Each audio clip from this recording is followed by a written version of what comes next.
Schau den Mond, wie er scheint. Er strahlt nur für dich.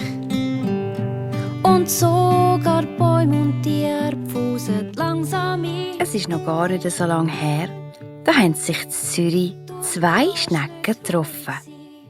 Ein junges Schneckenfräulein mit einem roten Hut ist nämlich dort auf dem Bänkchen gehückelt und hat den Vögeln beim Zwitschern zugelassen. Gibt's jeden Tag Dessert.